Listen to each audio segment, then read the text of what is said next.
everybody, welcome to the Mana Leek set review. We've made it to the last video. This is going to be multicolored artifact, the one colorless card in the set, and land review, as well as a little bit of wrap up. So you've heard the disclaimers. If you haven't, check out the white, black, or blue review. This is a limited set review, but we're going to jump right on into it. So the first card we have in multicolored is a Tarka World Render. A Tarka World Render is a legendary creature dragon, and we're going to see 5 of these, at rare for 5 red-green. So this is a 6/4 flying trample, and it says whenever a dragon you control attacks, it gains double strike until end of turn. It being the attacking dragon, not a Tarka, although a Tarka being a dragon would give double strike to itself. So it's 7 mana. And 7 mana is pretty hefty. As we've talked about in this set review so far, I'm kind of nervous about 6 mana, 7 mana starting to get that high. I want 6 and 7 drops to be really, really good. Some people may take it to be that I don't want 6 or 7 drops. I do. I'm okay with them so long as they are, game enders. They are cards that are going to finish the game, in the next turn, preferably. And a Tarka does that. So a Tarka is a 6/4 that says whenever a dragon you control attacks, it gains double strike until end of turn. So even if this is the only dragon you have, the second you turn her sideways, she has double strike. She's virtually a 12/4. With trample, I might add. So if they don't have another dragon in the air of some kind or something big in the air, this thing is going to eat whatever chump blocker flyer they have and get some trample through in the first strike step. And then in the regular combat damage step, it's just going to throw another 6 right at your opponent's face. This is going to do a lot of damage very, very, very quickly. This should close the game out in 2 turns. The first turn they block with whatever flyer they happen to have or whatever reacher they happen to have, and you just kill it. And then turn 2, 12 damage. That should kill them in most cases by the time you get to turn 7. So this seems like absolute bomb territory for me. I do give it an A-. I give it a minus because it is 7 mana, so you do have to get there. But I think when you get there and you put this down, they need to kill it immediately or you are going to win the game. 4 toughness is slightly low. This could get burn-awayed, but there's not much else that's going to easily immediately hit this beyond the absolute most premium of removal, which hopefully you've pulled out of their hand earlier in the game with whatever good 5 drops you happen to have and things like that. So I'm pretty happy with this. I would first pick it. I would put it in a deck. It would make me lean red-green pretty heavily. And if 2-color decks are more viable in this format than they were in cons, and they were already slightly viable in cons, if you were good, if you were lucky, a mixture of those two, you could pull it off. If it's any easier to pull it off, these dragons are going to be easy first picks. If it still becomes a little bit hard to do them, maybe these guys get passed up in favor of uncommon removal and stuff like that, but otherwise I think a lot of these dragons are bombs, and this one especially is an A-. Alright, next up we go from flashy rare to little common. We have a Cunning Strike. It's an instant at common for 3 blue-red. Cunning Strike deals 2 damage to target creature and 2 damage to target player. Draw a card. So this is a shock that hits a creature, and it also hits your opponent, and you get to draw a card. All of those things are kind of cool. The 2 damage to a player, that's not that amazing. That's just a nice bonus usually tacked onto something. But the 2 damage to a creature is awesome. We talked about Wild Slash a couple days ago. Wild Slash looks great. Drawing a card, that's cool. I like drawing cards. Drawing cards is good. But this card's just expensive. 5 mana just for a shock? I don't terribly care about that.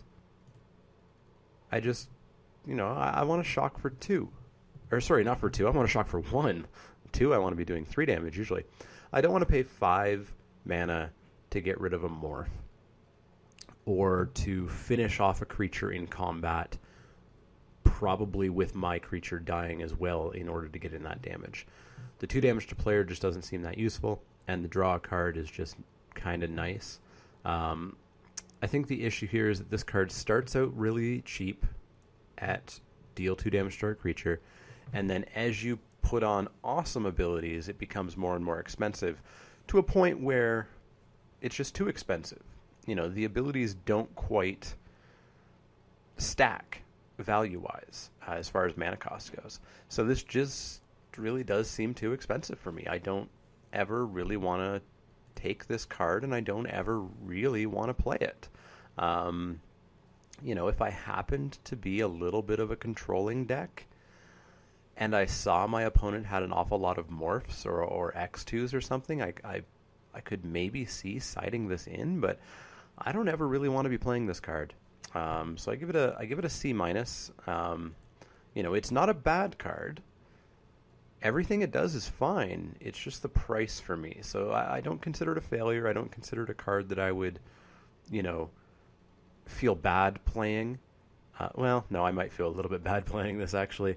It's just not F territory. It's not D territory. It's just C minus. It's eminently cuttable. It should be, on the first line of cuts. It should probably not even be in your main deck. It should be one of those cards that you hem and haw about adding if you have something worse. And there are cards worse than this, of course. But, yeah, just not a fan of this card. I give it a C minus. All right, we're going to jump back to a legendary dragon. We have Dromoka, the Eternal. This is a legendary creature dragon at rare for 3 green white.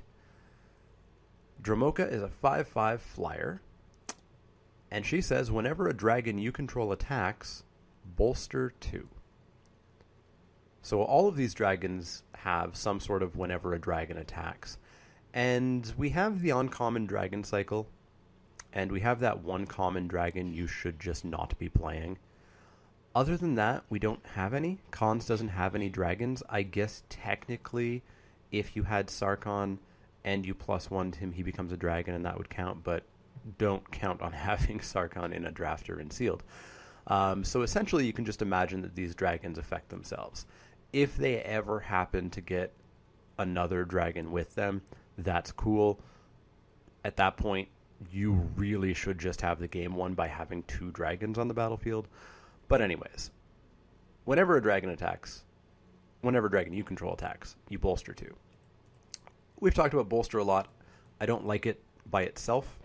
We had a card yesterday called Cash Defenses that was literally just bolster, nothing else, and I didn't like it.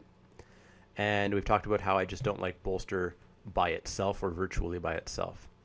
We've talked about how I do like bolster if it's with something else really awesome or if it's repeatable. And wow, is this repeatable. This, presumably, because there's very little that's going to stop you from attacking with a 5/5 flyer. The only thing I could think of would be those 5/2 archers or some sort of reach death toucher. Everything else you're going to be fine attacking into generally. Maybe another dragon might scare you.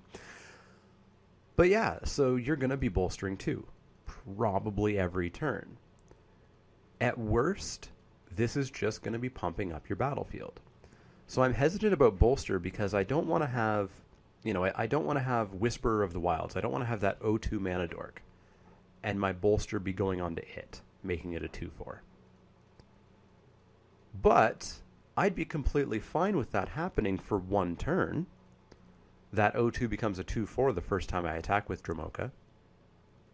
Then next turn when I attack, 4 is probably going to be pretty high toughness. There's probably going to be something else on my battlefield that will get the 2 counters on that turn. And so I will be widening my battlefield with this. I won't be just building, 1 creature up really high. So I'm pretty happy with the bolster 2, the repeatable bolster 2 on this. As well, in the situation that you get this down by itself, the first turn you attack, it becomes a 7/7 because it will bolster itself. If you don't play anything else, it becomes a 9/9, and at that point you should have the game pretty much close. As well, this is a 5-drop. This is a 5/5 for 5 with an awesome ability and flying. This seems fantastic to me. I give this a solid A. The only thing keeping it out of A+ is that it is 2 colors. If you take this, you have to be green-white to play it, which means you have to be Abzan. And that's the same with all of these dragons. They are friendly colors, which means that you have to go into one clan to play these. So, you know, that hurts it a little bit. That kind of forces you into a specific place or else a splash. But they all seem pretty powerful, and this one maybe seems the most powerful. We'll talk about the rest in a bit, but I think I really like this one. I give it an A. I'm going to first pick it, and I'm going to be pretty happy to go green-white and presumably just go full-on Abzan. So yeah, just solid A for Dramoka. Alright, we go from Legendary Dragon back to a common. We have Ethereal Ambush this time. It's an instant at common for 3 green-blue, and it says manifest the top 2 cards of your library. So everything we've seen so far has said manifest the top card of your library, except for that one I liked, which was look at the top 2 and manifest one. This one just says manifest both of them. Well, this is, you know, this again has to do with manifest, and it has to do with me being cautious about manifest and manifest possibly being better. At worst, you're getting 2 2/2s for 5. At instant speed. And instant speed might be what pushes me over for this one. So it is basically like you're having a 4/4 flash for 5, which isn't the worst. And it's even slightly better than that because you're actually getting 2 2/2s for 5. So you could potentially maybe kill 2 things. I think I like this card just based on the stats. So I'm going to give it a C+. And even that's hesitant with the cautiousness that I have towards manifest as to whether or not it's going to be that good. We talked yesterday, I did the quick math, and it was 63% chance, assuming 15 creatures in a deck, that you're not going to hit a creature, that you are just going to get a vanilla 2/2. And that's not great odds. You know, you can try to fix those odds, and you can always count those odds. You can always see how many creatures you have in hand on the battlefield and in the graveyard. And you know, if you do the quick math in your head, how likely it would be that you hit a creature. But it's generally going to be, you know, somewhere around 63% that you're not going to. So they are going to be vanillas, and that really does make me hesitant. I am worried that a lot of people are looking at manifest and saying it's awesome, because they're thinking of all those awesome creatures they might hit. And they're forgetting all the lands, all the non-creature spells, and all the non-awesome creatures that they usually play. And they're just focusing on the 1, 2, 3 awesome creatures that they do play. So I'm hesitant about this, but this probably is my favorite manifest-only card, I think. And a good portion of it is simply due to the fact that it's at instant speed, so it does have some combat trick appeal to it. Soul Summons, for example, way back in white, is sorcery speed, and I was relatively down on it. I gave it a C-. The instant speed, I think, does knock this up, so I give it a C+, and I'm perfectly happy to see it do better than that as well. Next up, we have Grim Contest. Grim Contest is an instant at common for 1 black-green, and it says choose target creature you control and target creature an opponent controls. Those creatures sort of fight. It doesn't actually say that. It says each of those creatures deals damage equal to its toughness to each other. So we know all about fight. Fight's been around since Innistrad, which is where it was introduced. Fight is 2 creatures deal their power to each other. This is the first time, I think, or at least that I've ever seen this, where 2 creatures are going to throw their toughness at each other. And that's really interesting, because that suddenly makes Archer's Parapet a powerhouse. You know, Archer's Parapet suddenly can fight other things and kill a lot of things. I'm not entirely sure how that works. I guess the wall is falling on them or something. But yeah, that seems decent. especially in black-green, where you're going to have Archer's Parapet, and where you're going to have, hopefully, some big toughness creatures. You're going to have, there's a lot of 3/4s in Sultai. There's the Abomination of Gudul. There's Sultai Flare. There's all these creatures with high toughness that are suddenly going to be really good fighters, or pseudo-fighters, as we have here. That being said, it is still, super conditional removal. It requires a specific situation on your side of the board. So I can't give this that high of a value. I like Hunt the Weak, especially because of the +1/+1 counter.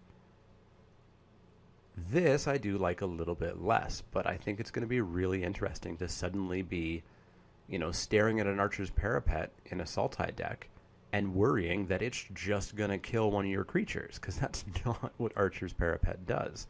I do give this a C+. I'm really interested in seeing how this card plays out. I'm probably going to personally pick it a little bit higher than C+ to start, just to try it. But I feel grade-wise like it should be at a C+. It's probably going to make my Sultai decks relatively often, and especially if I have Archer's Parapet or things like that.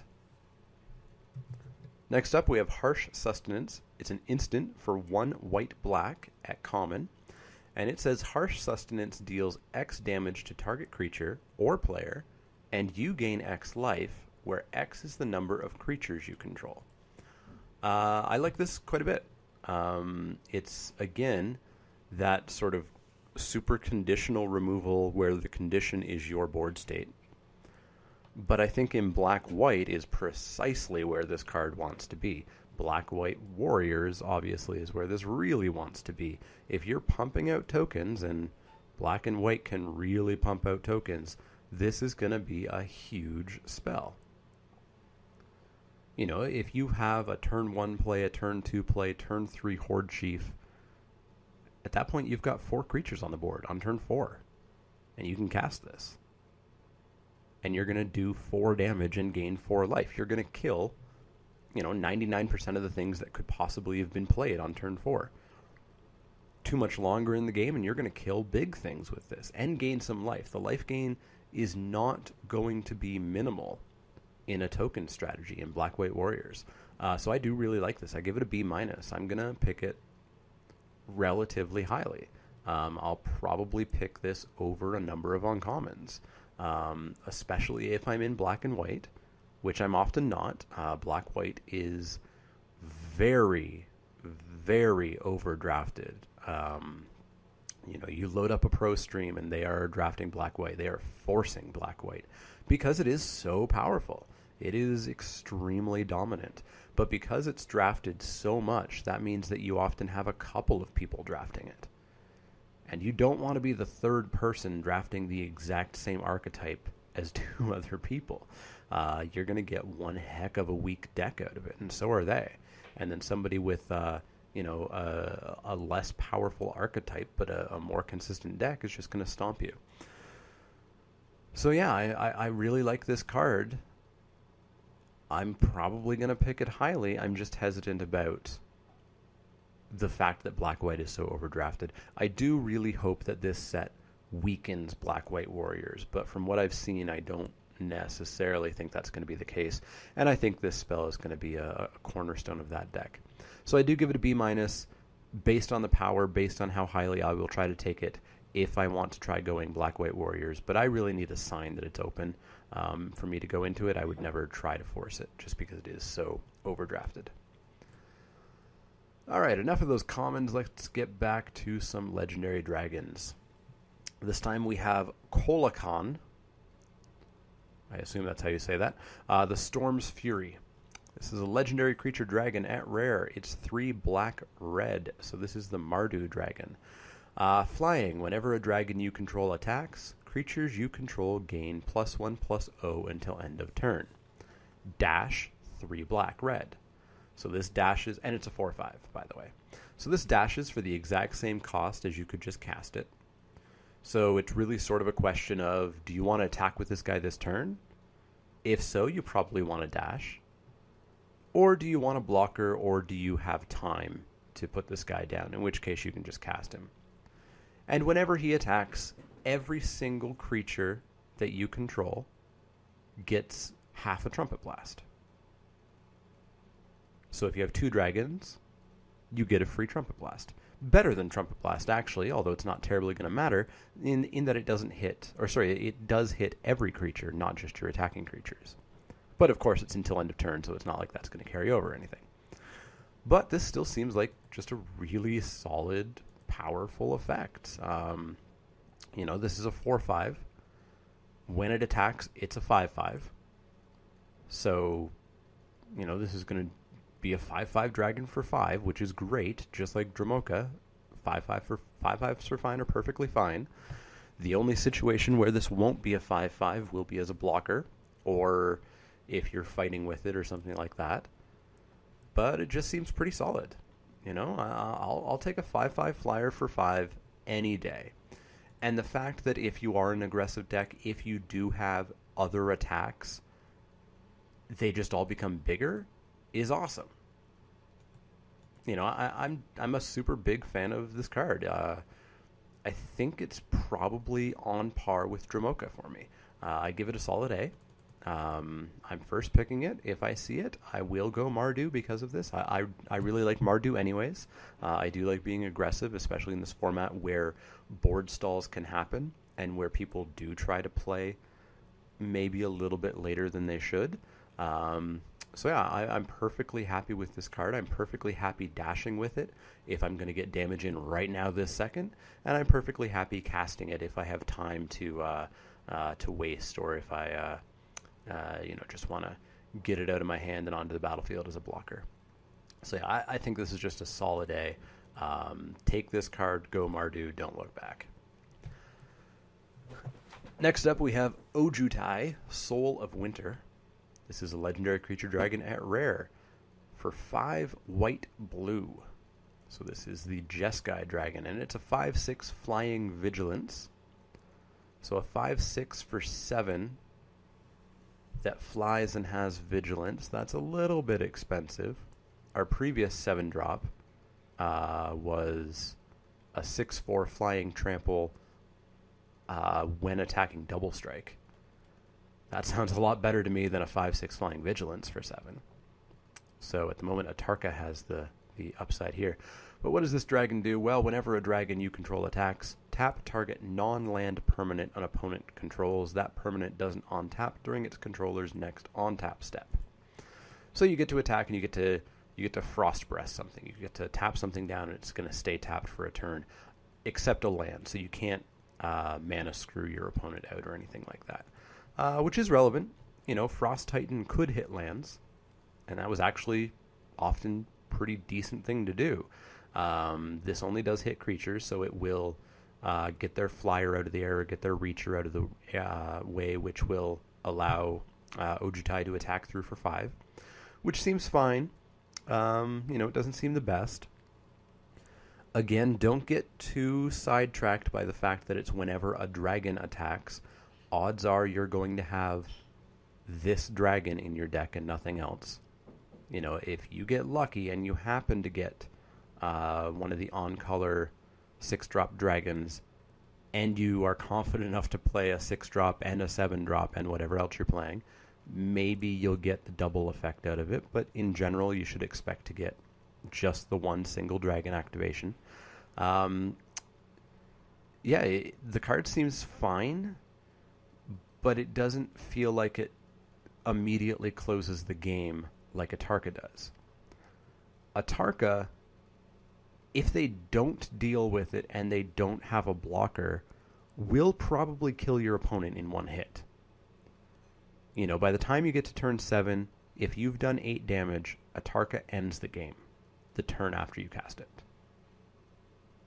If you have any removal to get their reacher or their flyer out of the way, it ends the game.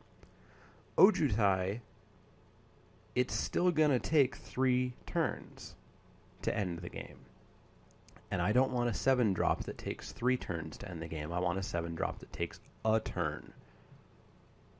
So I'm less impressed by Ojutai. I still give it a B+. I still think it's perfectly fine. I still think it's almost a bomb. You know, a 5/6 flyer is good. The 7 really makes me hesitate, though. So I'm not probably going to take this if I open it.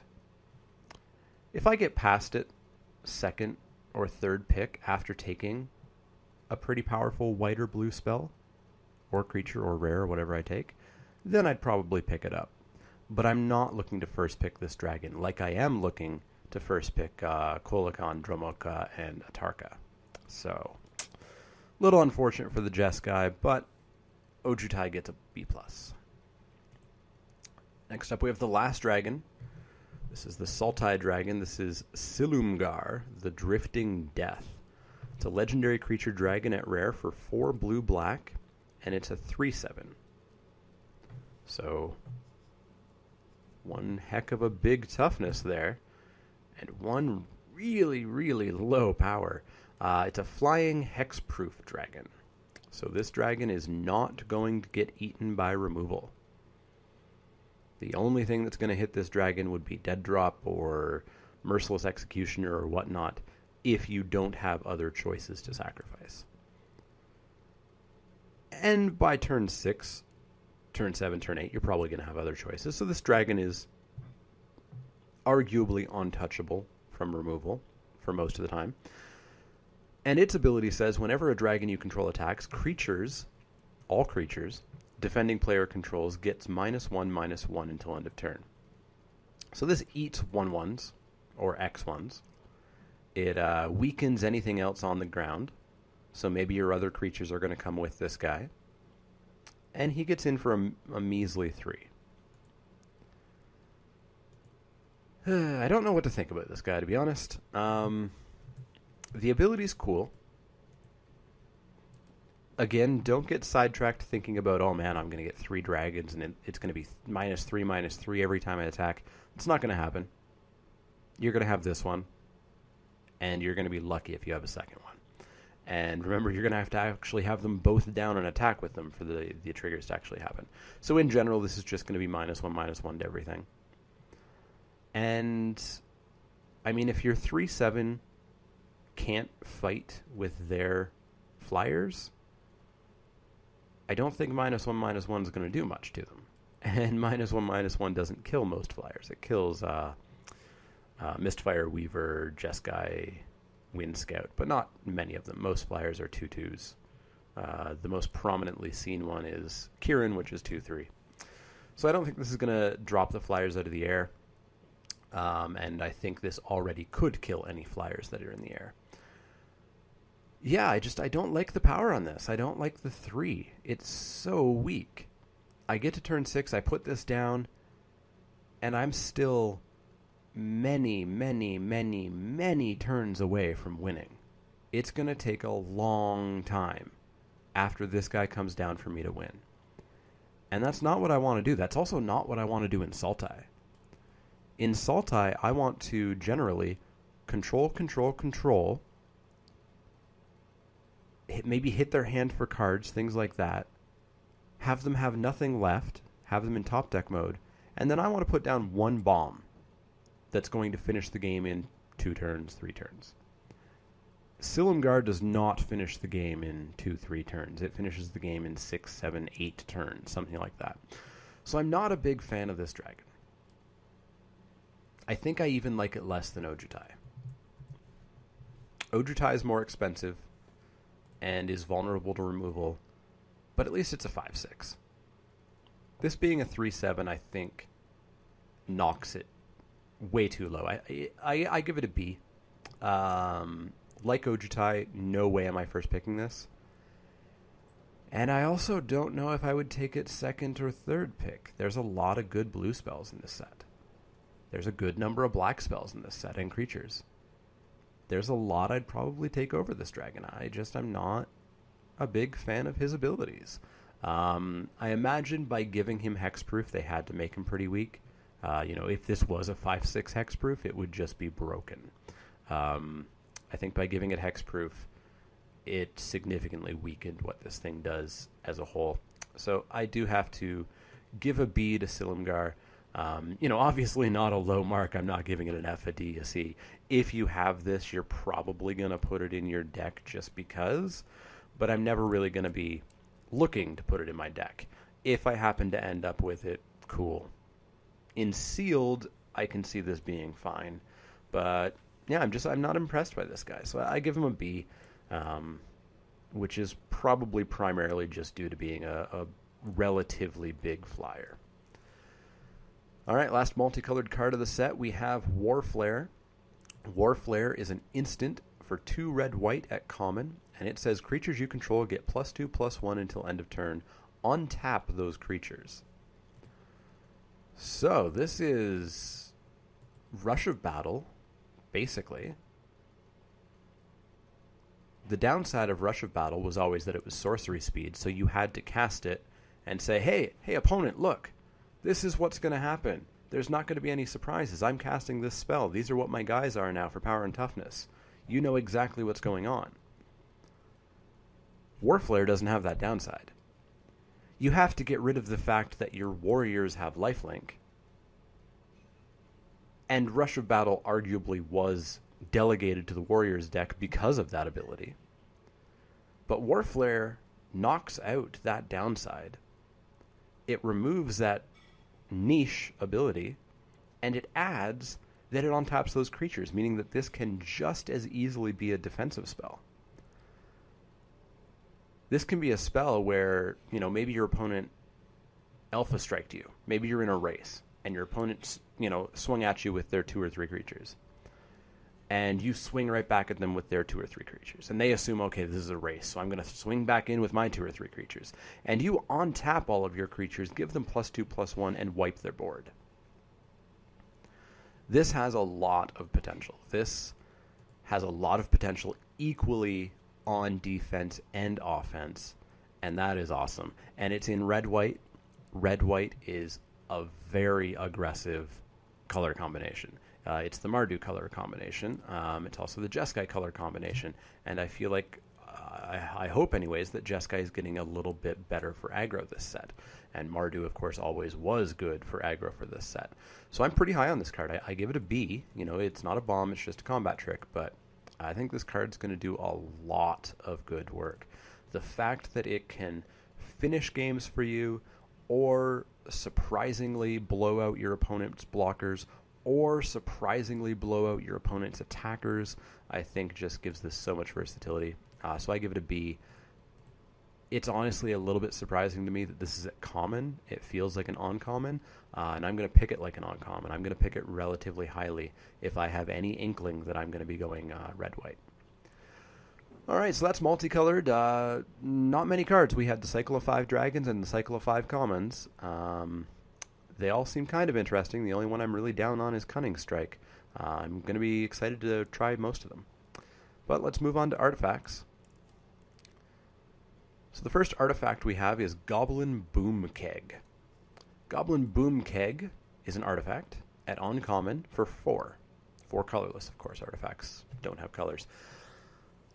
Goblin Boom Keg says at the beginning of your upkeep, sacrifice Goblin Boom Keg. So you cast this, and then next turn you're going to sack it. What happens? Well, when Goblin Boom Keg is put into a graveyard from the battlefield, presumably because you sacrificed it because it told you to, it deals 3 damage to target creature or player. So this is bad. This is basically you saying to your opponent, hey, look, I have a lightning bolt. And here it is on the battlefield. Remember I have this lightning bolt, okay? I'm going to hit you with it next upkeep. Remember I have this, okay? Got it? Remember I have it. And it's just going to sit there, and your opponent is very fully aware that 3 damage is coming at them. So on their turn, they're going to throw away their X3. They're going to just attack with it and get some damage out of it. They're going to not play another X3. They're going to have ample time to prepare for this. And that just seems awful. That seems extremely awful. And for 4 mana, this effect is, usually 2 mana these days. And way back when, it was 1 mana. at instant without telling your opponent a full turn in advance that it was going to happen. So this just seems like an F to me. I'm not taking this card. I'm never playing this card. If somebody plays this card on the opposite side of the battlefield, I'm excited, especially if they play it early on turn 4. I am going to feel so bad the day that this comes down when I'm at 3 life on turn 8 or 9 or 10. That's going to suck. Having to take an entire turn knowing I'm going to die, that's going to suck. But in all other situations, I'm going to be pretty happy to see my opponent play this card. It just seems like a waste of a card to me. Solid F. All right, next up we have Hero's Blade. Hero's Blade is an artifact equipment at uncommon for 2, and it says equipped creature gets +3/+2. Whenever a legendary creature enters the battlefield under your control, you may attach Hero's Blade to it, so just for free. And the equip cost otherwise is 4. So +3/+2 on an equipment is fine. You know, +3/+2 is actually decent. I feel like it's been a while since there's been equipment like this just readily available in a set. There's always been something fancy with it, like Civic Saber, where it had to be multicolored or things like that to get real benefit out of it. It's been a while since we've just had straight up +3/+2. At uncommon or common anyways. Probably in a strat I'm thinking of things like Butcher's Cleaver and Silver Inlaid Dagger, and even those had some fancy things with them. But +3/+2 is fine. The 4 equip cost is where it kind of falls apart a little bit. You're not going to expect to trigger the legendary creature clause. It's just not really going to happen. You're obviously in this set going to have a dragon or a con, and in Cons of Tarka you're going to have a con. And that's going to be pretty rare. If you get one of them, I still don't know that I would take Hero's Blade for that exact purpose, because you're going to have to draw Hero's Blade, play Hero's Blade before you play the con or dragon, draw the con or dragon, and then play the con or dragon. And that's a lot of steps. That's a lot of ifs. A lot of places for that plan to just fall apart. So I'm kind of at an impasse here where I like the +3/+2, but I think the equip is probably just a bit too expensive. I would have preferred this be a 4-drop, and I pay 2 to equip it. Yeah, because your creatures are going to die with this sword, and then you're going to have to pay another 4 to equip it to something else. So I give this a C-. It's a card that, you know, I'll cut it a lot of the time. I'll include it if I need a 23rd or in this format. Although we don't know about this format, this could go back to a 23-card format, but I think it'll probably stay a little bit slow and a little bit color intensive, so probably a 22nd card in this set. So I give it a C-. It's, you know, perfectly cuttable to me. I feel like it's pretty close to playable, but the 4 equip just kind of hurts it. Next up, we have Hued Stone Retainers. Hued Stone Retainers is an artifact creature golem at uncommon for 3 colorless, and it's a 4/4. So it's a 4/4 for 3, so it blows the vanilla test out of the water. That just sounds awesome. There's got to be a downside, and there is. Cast Hued Stone Retainers only if you've cast another spell this turn. So this isn't a 3-drop. This is a 3+ something else drop. And that hurts it a little bit, but it is a 4/4. We had this very recently in M15 as Illusory Angel. Now, Illusory Angel was better because it was a flyer. It was, I believe, 2 and a blue, and if you had to cast another spell before you could cast it. But being a flyer, I think, significantly helped out the Angel. This just being on the ground, and the fact that you are not playing this on turn 3, barring being in some sort of ramp deck, I think hurts it. The fact that it is colorless kind of helps it, because it can go in any deck, whereas the Angel had to be in blue. So I'm kind of out on this card. I don't necessarily know exactly where I want to come down on it. I've listed it as a C+. I think you can make sure that you can cast this card. You know, you can make sure that you have a pressure point or you have a refocus. I probably wouldn't advise doing Defiant Strike in order to get this down. But you can try to make sure that you have something to make sure this comes down on turn 4. You can even hold back your 1-drop, hold back your Kintree Warden or your Mardu Hateblade or something like that. So I'm not completely down on this card. I give it C+. I think it's playable. I think you just have to think about what you're doing if you do put it in your deck. You have to not put this in the 3-drop slot, that's for sure. You need to put this in your 4, 5, maybe even 6-drop slot. And you have to be careful with it. It could just end up being a dead card in your hand. You sure don't want to top deck this card, that's for certain. So yeah, I give it a C+. It may be lower than that, but I'm not sure. But I'm gonna start with it as a C+. All right, next up we have Pilgrim of the Fires. Pilgrim of the Fires is an artifact creature golem at uncommon for 7 colorless, and it's a 6/4. And it has First Strike, and it has Trample. Well, we've talked about 7-drops. I want 7 drops to end the game. And we had a 7-drop 6/4 that we just talked about, a Tarka. But that 6/4 7-drop was a flyer. With double strike, virtually. That's a lot different than a 6/4 First Strike trample on the ground. This should get through a lot of things on the ground, but it doesn't take much to kill this. It doesn't take much to double block and kill this. It doesn't take that much to kill this at all. And so I'm really hesitant about it, especially at 7 mana. I want my 7 mana spells to end the game, and this guy's not going to end the game. He may get there, but if your opponent has blockers, it's going to take turn after turn after turn to slowly chump block away their blockers. You're going to be getting maybe some trample damage through, but it's not going to be anything terribly consequential. So I just don't like this guy. I think he's too expensive, unfortunately. So I've got to go with a D for this guy. I'm not going to take him. I'm not going to include him. I'm just going to take a pass on him, I think, all the time.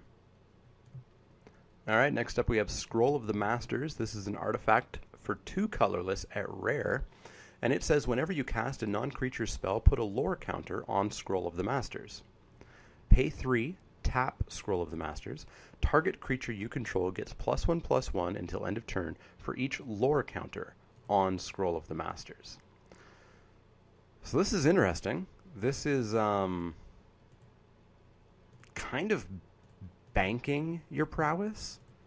So I've talked a little bit about prowess and how I'm hesitant about it because you often lose your prowess. Because you save your instants for your opponent's turn, and then your prowess just kind of goes away unless you happen to be blocking with that creature.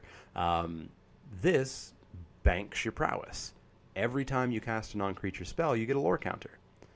And then you get kind of prowess on demand by paying 3. And that's kind of cool. But I think this takes an awful lot to be decent. And of course, you have to tap Scroll of the Masters, so you can't, do double prowess or triple prowess. You're only going to get exactly as much prowess as you have triggered or would have triggered so far in this game. And I think that kind of kills it. You don't want to play artifacts that do nothing. They need to do something. They need to impact the board when they come down, or they need to have something that is going to, kind of every turn help you finish the game off. And this doesn't. This requires way too much setup, plus continued investment into it for me to really think this card is useful. I give it a D as well. This is a card that I'm just not going to take. I'm not going to play it. I have no interest in this card. I could see it being cool in Commander or something, but this is a limited set review, so solid D. Final artifact is Egans Construct. Egans Construct is an artifact creature construct at uncommon for 5, and it's a 4/5. 4/5 for 5, 4/5 for 4. That sounds awesome. We had Bellowing Saddlebrute as a 4/5 for 4 in cons, and it was awesome. It had a downside, and this has a downside too. When Egans Construct enters the battlefield, sacrifice a permanent that's 1 or more colors. That's not that much of a downside. You can absolutely play this properly, that is not a downside at all. So a colored permanent, that doesn't include lands. I've mentioned this a few times. I sometimes get questions about this as a judge. Lands are colorless. A swamp is not black. A swamp lacks color. So you don't have to blow up a land to play this guy. Now we're playing in Khans of Tarkir. We have morphs. Morphs are hands down the most common turn 3 play. And guess what? Morphs are colorless as well. So if you go turn 1 land, turn 2 land, which we all often do, turn 3 land morph, sorry. Turn 4 Egans Construct, you don't sacrifice anything, and you have a 4/5 and a 2/2 on turn 4. And that sounds awesome. I am very high on Egans Construct. I don't view its downside as a downside because you can very reliably get around it. The only place that this becomes a downside is if you top deck this guy on turn 6, 7, 8. At that point in the game, you're probably stabilized, or hopefully stabilized. You've got creatures on the board, and to play this, you're going to have to get rid of one. Now, maybe at that point you have you have the mana dork, and you have more than enough mana, or you have something, a token or something, and it's still fine. But it's going to become harder to cast there. But I love the fact that this can come down on turn 3 very reliably with no downside. So I'm pretty high on this guy. I give him a B-. I'm going to take him relatively highly, especially because it keeps me open. I'm probably going to be looking to take this guy, pick 4, pick 5. And I'm also going to hope to be in a morph-heavy deck with him. So I'm going to probably value morphs a little bit higher in the cons pack. So if I open a cons pack, well, not if I open it, I'm probably going to take something else other than a vanilla morph. But if my choice becomes random vanilla or random mediocre guy or random mediocre morph, I'll probably take the morph just to have that colorless turn 3 play to help out this guy. I'm a big fan of this guy. I can't wait to try this guy out. I don't think he's going to be that big of a downside. And I bet you people are going to pass this guy because they're going to read it and they're going to go, wow, I don't want to do that. And they're not going to think about how easy it is to play around him. So I give this guy just a solid B-.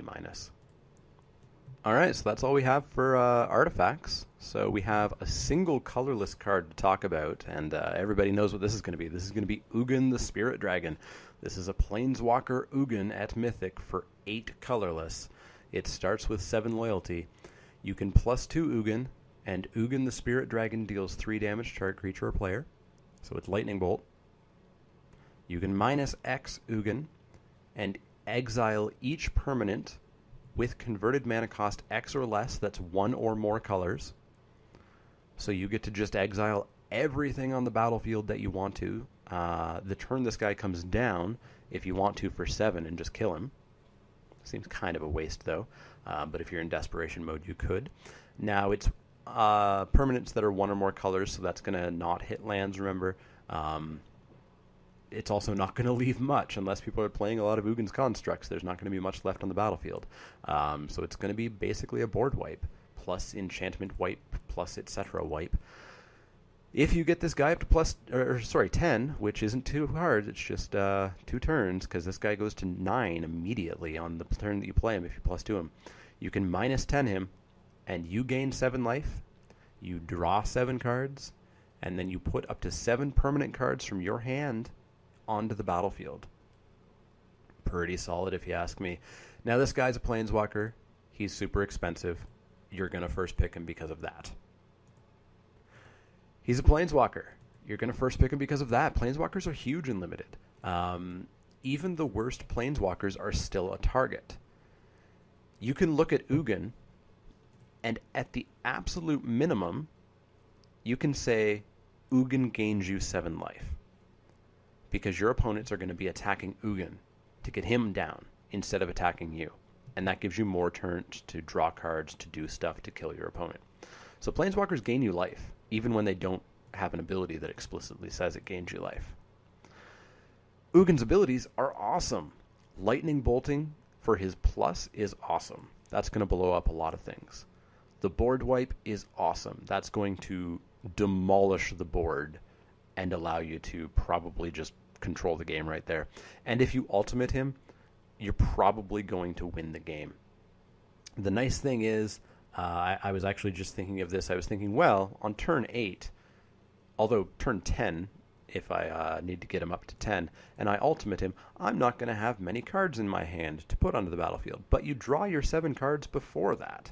So you get to put all the permanents that you just drew onto the battlefield. This guy's just bonkers. Yes, he costs 8, and we've talked about mana, and we've talked about mana-intensive spells and how I'm hesitant about them. And 8 is a lot, but this guy is just so solid. You're obviously not going to get him out every time you have him, but you should probably play him every time you have him. Some days you won't get to 8, and that's fine, but those days that you get to 8, this guy is going to be huge. Yeah, this guy just seems fantastic, and he's colorless, meaning that you are not remotely stuck into any color when you take him, and that is fantastic. Ugin's got to get, I think, an A. I can't give him an A+ just because of that casting cost, but solid A. And you're going to first pick him anyways because he's so expensive, so there's that. All right, so we're going to go on to the lands now. We have a single rare land to speak about, and that is Crucible of the Spirit Dragon. It's a land at rare. It says tap, add 1 colorless to your mana pool. Pay 1, tap. Put a storage counter on Crucible of the Spirit Dragon. Tap, remove X storage counters from Crucible of the Spirit Dragon. Add X mana in any combination of colors to your mana pool. Spend this mana only to cast dragon spells or activate abilities of dragons. F. Solid, solid, solid F. Don't take this card. It is commander only.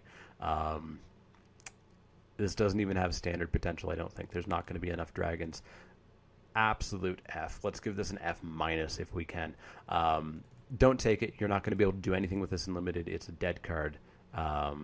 Past this, I expect to see this last pick probably online, and I expect to see this pretty low pick in paper. Some people will take it because they want it for their cube or constructed or whatever, but this is just a bad card. It's essentially a dead card in the pack if you open it.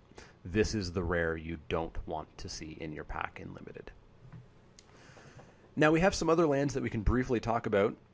These are the lands that you already know: Bloodfell Caves, Blossoming Sands, Dismal Backwater, Jungle Hollow, Rugged Highlands, Scoured Barrens, Swiftwater Cliffs, Thornwood Falls, Tranquil Coves, and Windscarred Crag. You know these from Khans of Tarkir, and they're back in Fate Reforged, and they're back in an interesting way. If you were around for Dragon's Maze, you've seen this already, but these are going to be in your packs instead of a basic land. So in any given 8-man draft, there are going to be 8 gain lands in the first pack. And then however many you open in your other 2 cons packs, probably 1 or 2 per pack. So these guys are back, and these guys I can't really give a rating to.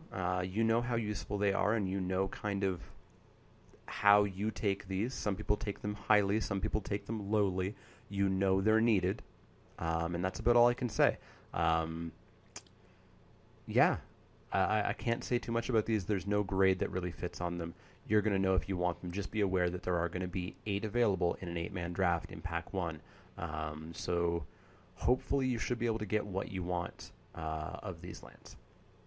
All right, so that wraps it up for the set review. We have reviewed all 185 cards, although not actually because we didn't discuss forest and island and mountain and plains and swamp. But we've discussed all of the cards that are going to be relevant. So this set review has been quite fun. It's a bit more work than I expected, but I really enjoyed it. And the channel has exploded with these set reviews. So I want to welcome, at the time of recording, the 40 new subscribers that I've gotten in just the past couple of days, and anybody new who happens to subscribe after this video. Hopefully you all continue to enjoy my channel. I'll be doing set reviews, every new set of course, and I do videos every week, Wednesday, Saturday, and also random videos here and there.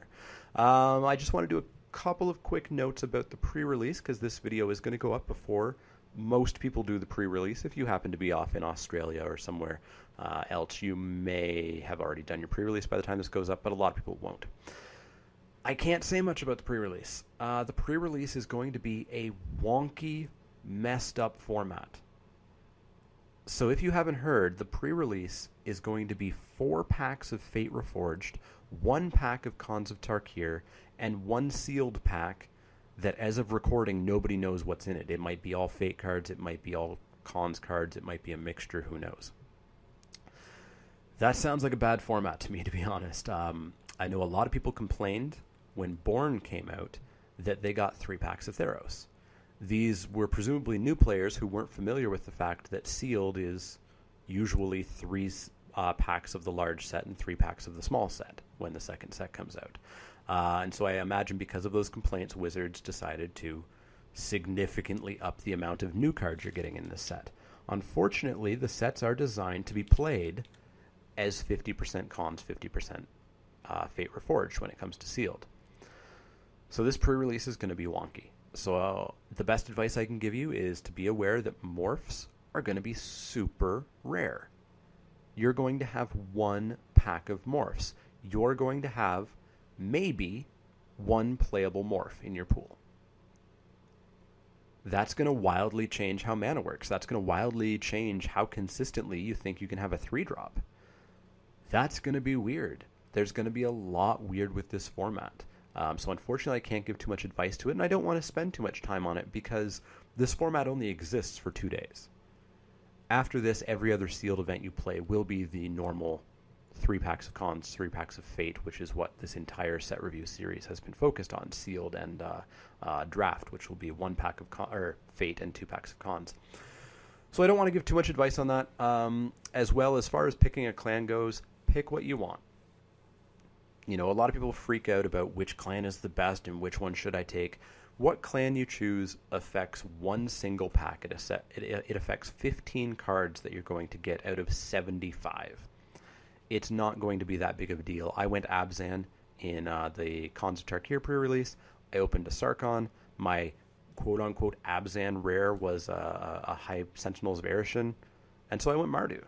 And I did quite well. You can't be married to the clan that you choose because you need to follow the cards in your pack. Your clan choice just doesn't have that big of an impact. I'll let you know that I'm probably going to go Mardu. I don't yet know if I'm actually going to go to a pre-release. My weekend's actually pretty busy, unfortunately. But if I do make it out to a pre-release, I'll be going Mardu. So if you want to follow me with that, you can. But just pick whatever clan you want. Pick whatever clan you want the spin down die color of. Pick whatever clan you want the box of. Pick whatever clan suits your personality best. And just have fun. Pre-releases are about having fun. You know, it's a time to introduce new players to the game. It's a time to get people who aren't commonly coming out to tournaments, to get them into the tournament scene, to get them out to your stores. This is kind of a judge speech that I'm giving here about growing community. But yeah, just have fun. Choose what you want. And prepare for the real sealed format when it starts up, and prepare for the real draft format when it starts up. So yeah, that's the set review video. The last set review video for this series. I hope you guys enjoyed it. The stats are suggesting you did, and I'm pretty glad to see this got the audience that I was hoping it would. So yeah, we're going to go back to a regular schedule starting next week with Wacky Wednesday. It's going to be something interesting. It's going to be a sealed format that you're not really used to seeing, and it was recorded weeks ago as well. And then unfortunately, Spiky Saturday next weekend will be probably Cons again. I mistakenly thought that Fate Reforged would be out online next week, but it's actually online in 2 weeks.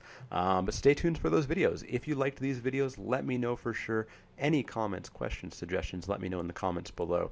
As always, you can find me on Twitter at the Mana Leek. That's L-E-E-K, like the vegetable, not the card. And you can find me on Facebook at facebook.com/themanaleek. You've already found me here on YouTube. Make sure you click that little thumbs up icon if you like the video. Make sure you subscribe to the channel. That lets me reach more viewers, and it keeps you up to date on the latest videos. As always, if you have any questions, suggestions, let me know. Otherwise, I will see you all next time.